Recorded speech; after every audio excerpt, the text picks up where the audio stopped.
Idea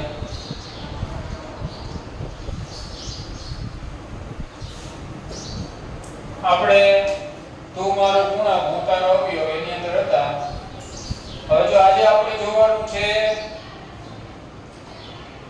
સ્વાધ્યાય પોથીની અંદર આપણે અવયવ પાડતા શીખી ગયા હતા કે નહોતા શીખ્યા હતા.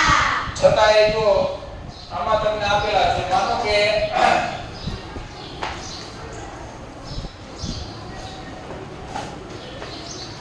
બધાને એવો એક આગ્રહ હતો, બધાને એવી હતી કે ચોથો દાખલો સ્વાધ્યાય પોથીનો શીખવાનો ને. ચાલો એની અંદર જોઈએ તમને ઉદાહરણ તમને આવી રીતે આપેલું છે 28 એના તમારે અવયવ પાડવાના છે.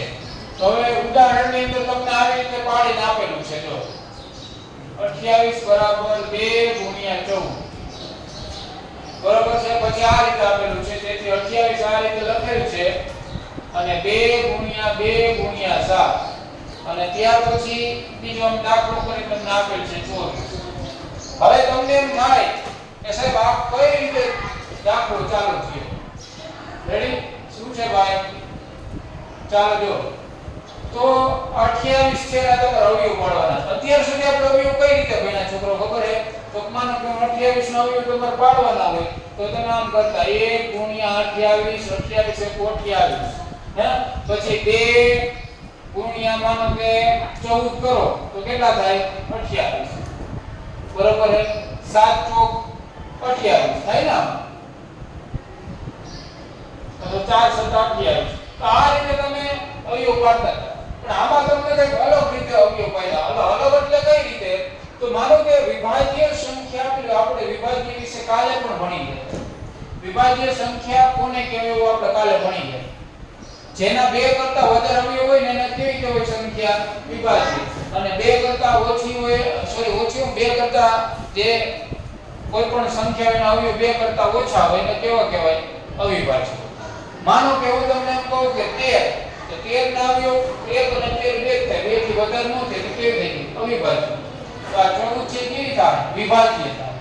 હો 14 ના અવયવ 2 કરતા વધારે થાય તો એના જોઈને આપણે અવયવ પાડ્યા થાય. 14 ના અવયવ ત્યાં 2 પાડ્યા જોઈએ.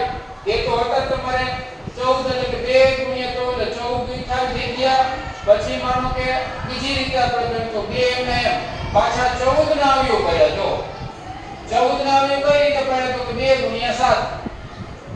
સમજાય છે? હવે 7 ના કોઈ અવયવ ન પડે. હવે એવી રીતે માનો કે મારે 24 ના અવયવની વાત કરવી છે તો હું કઈ રીતે કરીશ? તો કે જો અહીંયા માનો કે 24 બરાબર, તો જો 24 એટલે આવે થાય ને 2 ગુણ્યા 12 12 * 24 થાય. તો તેથી 24 બરાબર કેટલા થાય? તો કે 2 ગુણ્યા 2 તો એમ. હવે તમારે 12 ના અવયવ પાડવાના. કેટલા થાય? 6 * 12. તો આ રીતે લખી શકું 2 ગુણ્યા 6. હજી મારે 24 ના અવયવ પડશે તો 2 આ 24 છે તો 2 ગુણ્યા m ના m, 2 ના 2 m. ત્યાર પછી આ 2 ના m.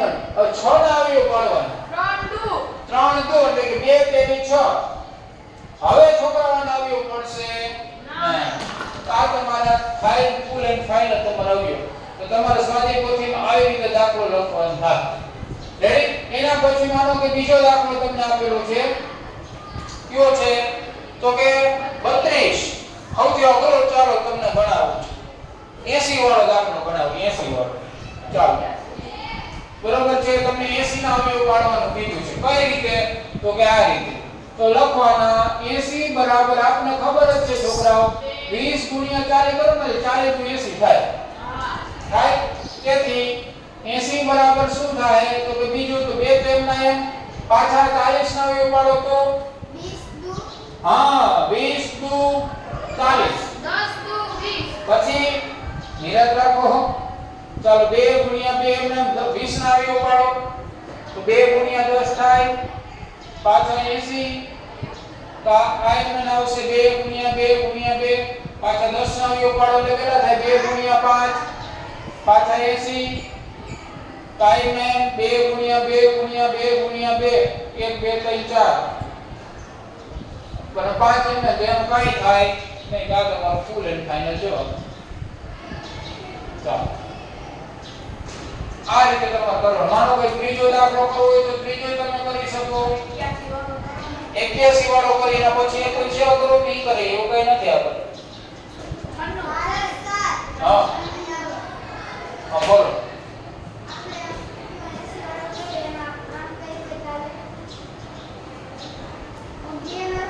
ના ના હાલે. આ રીતે જ તમારે કરવાનું. માનો કે 96 વાળો કરવો ને તમારે, ચાલો 96 વાળો પહેલા કરો તો 96 માં તમારે આમ થાય. હવે તમારે 96 વાળો કરો તો 96 બે ભાગ થાય તો કેટલાય 96 થાય? કરો હે 43 હા 2 ગુણ્યા 48 કેટલા થાય? 96 થાય ને. ચાલો તેથી 96 બરાબર 2. 48 ના ભાગ પાડો તો કે 2 ગુણ્યા 24 24 નું 48. તેથી પાછો 96 નો ભાગ પાડો તો કે 2 ગુણ્યા 2 24 ના ભાગ પાડો 2 ગુણ્યા 12. તેથી પાછા 96 ના ભાગ પાડો તો 2 ગુણ્યા 2 ગુણ્યા 2 2 6 12. પાછા 96 ના ભાગ પાડો તો કે 2 ગુણ્યા 2 ગુણ્યા 2 ભાગ એટલે ન આવ્યો 2 ગુણ્યા 3 કાયનો ફાઇનલ જવાબ આવી ગયો. ચાલો આ રીતે તમારે થાય. ચાલો કોઈને કઈ પ્રશ્ન ન આવડતો એવું હોય તો કયો હાલ. 81 મે કઈ નથી. તમારે પેલા આમ 81 તમને આપેલ છે તો 90 81 3 તેરી 9 કોઈના 3 તેરી 9 દાખલો પૂરો. હે હા એટલું જ બીજું તો શું આવે 81 90 81 પૂરું થઈ ગયું. આપણે આપણે છોકરાઓ આ જે અવયવ છે ને આપણે અવિભાજ્ય અવયવ કહેવાય. કેવા કહેવાય?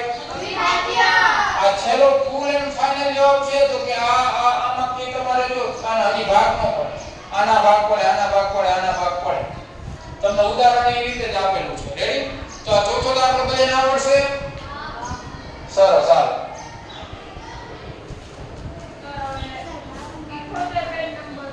બાવન વાળો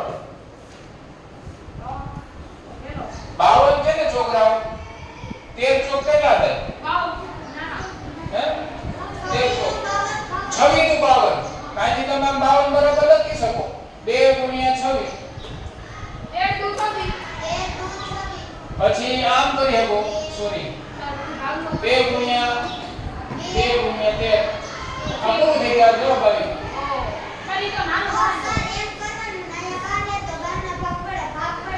ભાગ પડે ને ગણ. હા વેરી ગુડ. ભાગ પડે ત્યાં સુધી ચલાવવાનું, ભાગ ન પડે તો કામ પૂરું. હા ફાઇનલ જે તમારે માનો કે જો 52 લખ્યા છે. હવે જો ઉભા રહેજો. આ જો આ થઈ ગઈ જો 52 છે પછી 2 ગુણ્યા 2 ગુણ્યા 13 તો 13 નો ભાગ ન પડે, 2 નો ભાગ ન પડે.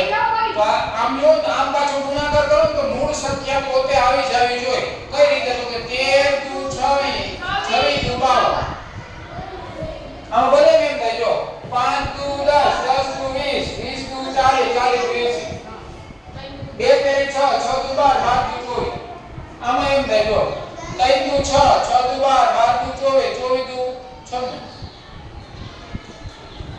નહીં સોરી 48 દુ 96. આમાં આપણે ભૂલ છે. 2 તેરી 6 6 દુ 12 12 દુ 24 24 દુ 48. હજી ઉપર એમાં કઈ ભૂલ થાય 2 તેરી બધામાં ઘટ થાય છે. 1 2 3 4 1 2 3 4 એક ઘટે છે. બગડો ઘટે છે. હા એક બગડો આપણે ભૂલાઈ ગયો. તો આ રીતની વસ્તુ છે. આગાકી હજી આમાં કોઈને કઈ ન સમજાતું તો મને કહેજો. આ વિડિયો આપણે અહીંયા સુધી રાખીએ છીએ. રેડી?